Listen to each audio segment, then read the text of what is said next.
নমস্কার বন্ধুরা, আজকে আমি আপনাদের সাথে শেয়ার করব ভেন্ডি আলু ফ্রাই। রুটি বা পরোটার সাথে এই ভেন্ডি বা ঢ্যাঁড়সের রেসিপিটা খুবই ভালো লাগে খেতে। এছাড়া গরম ভাতের সাথে খেতেও বেশ ভালো লাগে। তাহলে চলুন বন্ধুরা দেখে নিই আজকের এই রেসিপিটা।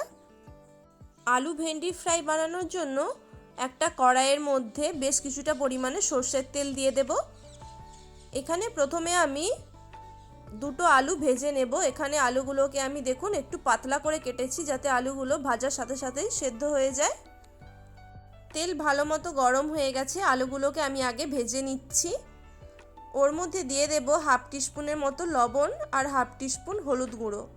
আলুর সাথেই আমি লবণ আর হলুদটা মিশিয়ে দিচ্ছি, এতে আলুর মধ্যে লবণটা ভালো মতো মিশে যাবে।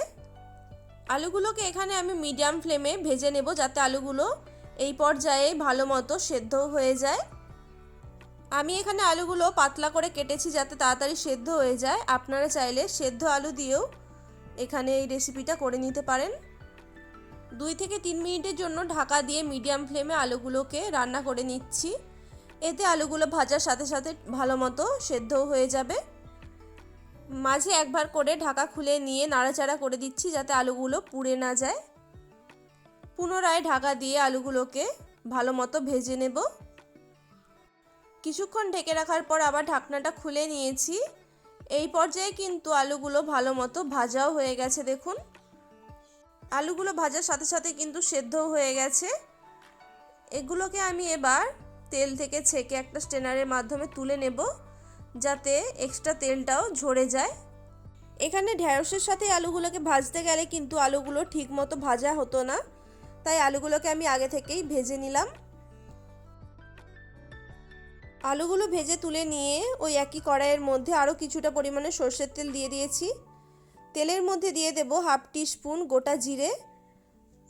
জিরেটা অল্প একটু ভেজে নিয়ে ওর মধ্যে দিয়ে দেব 1 টিস্পুন গ্রেট করা রসুন আর হাফ টিস্পুন গ্রেট করা আদা। আমি এখানে আদা রসুনটা গ্রেট করে দিয়েছি, আপনারা চাইলে কুচি করেও দিতে পারেন বা আদা রসুন বেটেও এখানে দিতে পারেন। যেহেতু আমি এখানে ভেন্ডি আলু ফ্রাই বানাচ্ছি, তাই জন্য আমি এখানে আদা রসুন গ্রেট করেই দিলাম। এগুলো খাওয়ার সময় মুখে পড়লে বেশ ভালোই লাগবে। আদা রসুনটা অল্প একটু ভেজে নিয়ে ওর মধ্যে দিয়ে দিয়েছি পেঁয়াজ কুচি আর কাঁচা লঙ্কা কুচি। আমি এখানে দুটো পেঁয়াজকে একদম স্লাইস করে কেটে নিয়েছিলাম, আর ওরই সাথে কাঁচা লঙ্কাগুলোকেও আমি একদম ছোট ছোট করে কেটে নিয়েছি। পেঁয়াজের সাথে কাঁচা লঙ্কাটাকেও ভেজে নিচ্ছি।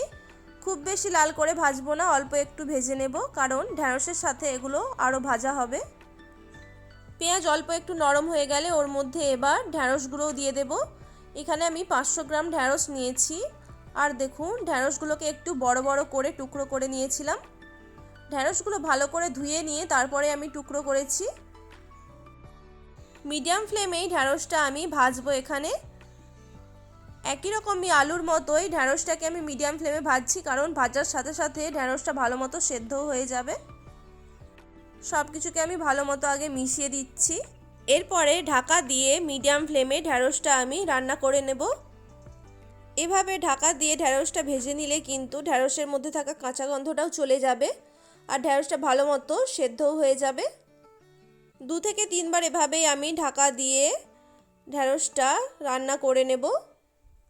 মাঝে একবার করে ঢাকা খুলে নিয়ে নাড়াচাড়া করে দিচ্ছি, যাতে ঢ্যাঁড়সগুলো পুড়ে না যায়। তারপর আবার ঢাকা দিয়ে রান্না করে নিচ্ছি। প্রায় 6 থেকে 7 মিনিটের জন্য আমি ঢাকা দিয়ে ঢ্যাঁড়সটা রান্না করে নিয়েছি। আর দেখতেই পাচ্ছেন ঢ্যাঁড়সটা কিন্তু এখানে ভালো মতো সেদ্ধ হয়ে গেছে ভাজার সাথে সাথেই। এবার এর মধ্যে আগে থেকে ভেজে রাখা আলুগুলোকেও দিয়ে দিচ্ছি। ঢ্যাঁড়সের সাথে আলুগুলোকে মিশিয়ে দেব।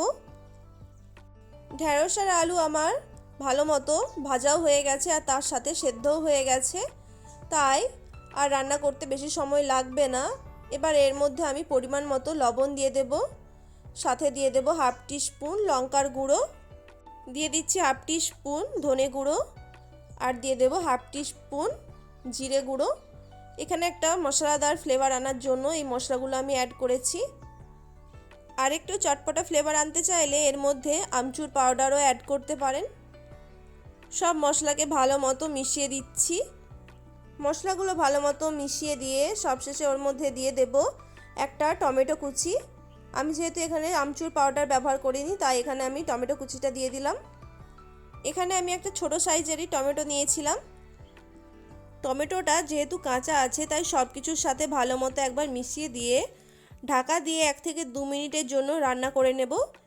এতে টমেটো খুব ভালো মতো নরমও হয়ে যাবে। ভেন্ডি আলু ফ্রাই আমার এখানে কিন্তু অলমোস্ট রেডি হয়ে গেছে। এবার সবশেষে ওপর থেকে একটু ধনেপাতা কুচি ছড়িয়ে দেব। রেসিপিটা কেমন লাগলো অবশ্যই একটি কমেন্ট করে জানাবেন, আর ভালো লাগলে ভিডিওটিতে একটি লাইক করে চ্যানেলটি প্লিজ সাবস্ক্রাইব করে দেবেন। এভাবে ভেন্ডি আলু ফ্রাই বানিয়ে গরম গরম রুটি বা পরোটার সাথে সার্ভ করতে পারেন, ভীষণই ভালো লাগে খেতে। সবাই ভালো থাকবেন, সুস্থ থাকবেন, ধন্যবাদ।